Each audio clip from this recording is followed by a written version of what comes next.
Hello, everyone. My name is Mr. Saslow, and welcome to Back to School Night. I'm sorry I couldn't be here this evening. I am on paternity leave. More on that in a moment. All right, so a little bit about me. My name is Alexander M. Saslow. I grew up in Marin County, so I'm sort of a local. Went away for college and came right back to the area because I honestly believe that this part of the state is the best place in the world to live. I've been teaching since 2009. I basically stepped out of a classroom as a student with my bachelor's degree and stepped immediately into a classroom teaching chemistry and physics. I have my bachelor's degree in oceanography from Humboldt State University, my teaching credential from Sonoma State, and I recently finished my master's in education from Thoreau University, thanks to the Napa Learns grant that we have going. Um, all of this to show you that teaching is what I want to do, and science is one of those big things that matters a lot to me. It's okay. All right, so a little bit about how my classroom works. First off is my teaching philosophy. The thing that drives everything that I do in class is that people learn best through being challenged. They learn best through failure.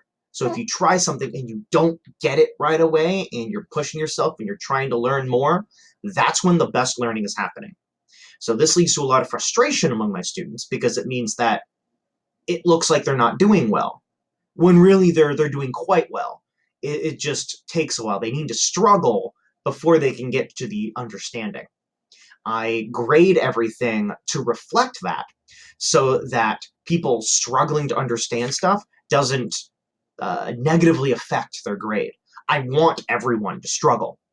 In fact, I want you to struggle, and that may see a slow dip in your grade that will quickly be erased once you hit a level of mastery. All right, I am an early adopter and firm believer in our school-wide learning outcomes of knowledge and critical thinking, collaboration, agency, written communication, and oral communication. I will be using all five in my class a lot. The standard assignments that I'll be doing for those, for knowledge and critical thinking, that's usually going to be quizzes and tests. Quizzes, I will always accept retakes. Tests, depending on the circumstances. For agency, that is mostly classwork and homework. I don't give a whole lot of homework, but when I do, it's either finishing something from class or problem sets out of the book. The book is posted on Echo in a PDF format, so students don't have to lug it back and forth. For the classwork, that is sometimes doing a practice set, sometimes it is making me a page of a comic book. It really depends on what we're learning about and how I want students to be interacting with it. Let's see, for collaboration, we do a lot of collaboration in my class. It is generally graded one of two ways, either through laboratory or other group assignments, or through a peer evaluation rubric, where the students grade each other on their collaboration. Let's see, written communication, that's usually done in the form of labs. For every single lab, there is a report, either oral or written. Most of the time, that is a written report, either written as a group or individually. Occasionally, an oral report would be done instead. For instance, our students just finished a video report of a lab that they did 2 weeks ago. Let's see, last thing about my class is I use an AVID strategy called the Interactive Notebook.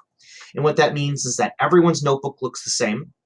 Notes are always on the right-hand page of their spiral notebook, and the page facing that on the left will always be some sort of reflection. Their notes is stuff that I give them. Their reflection is them using their notes to do something. That would be where their comic book page is, or their problem set, or a picture, or a poem, or whatever it is. It's them using their newfound knowledge to do something, and struggling with it, which, as I spoke about before, leads to understanding. All right, so I also am an early adopter of Echo. I use it literally every day in my class. So if a student has a device that they can bring in, I expect them to bring it every single day.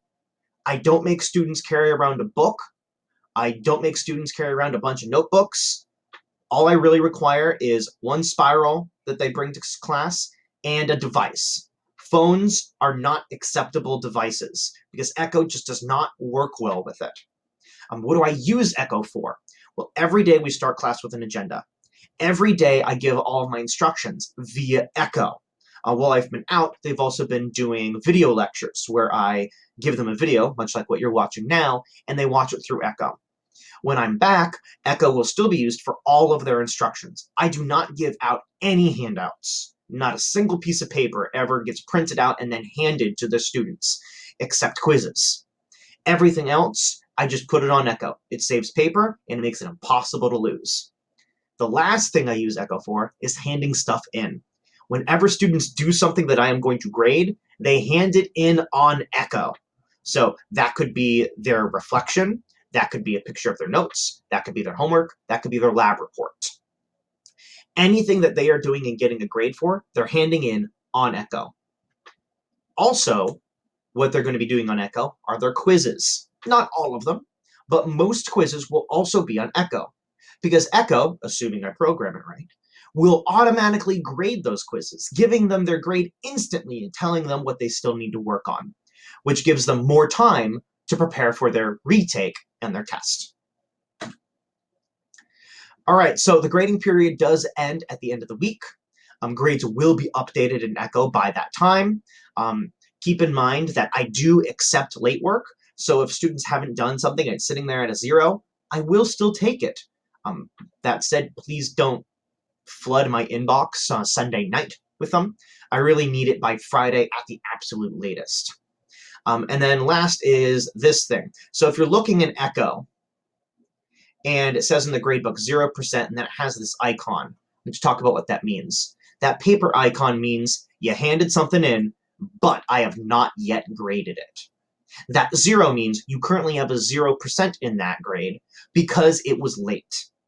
So when you see that, it means it's currently a 0, but it will be graded shortly. That 0 is not permanent.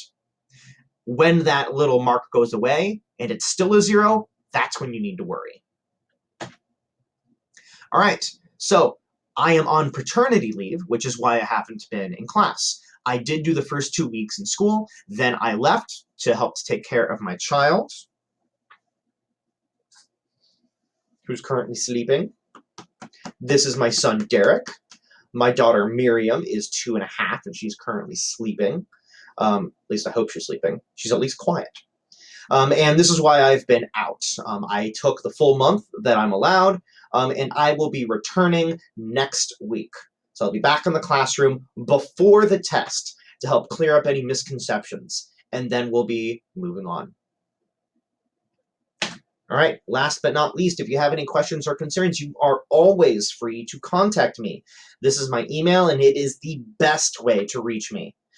Keep in mind you are allowed to get an observer account on Echo, so you can keep updated with what your students should be doing in my class as well.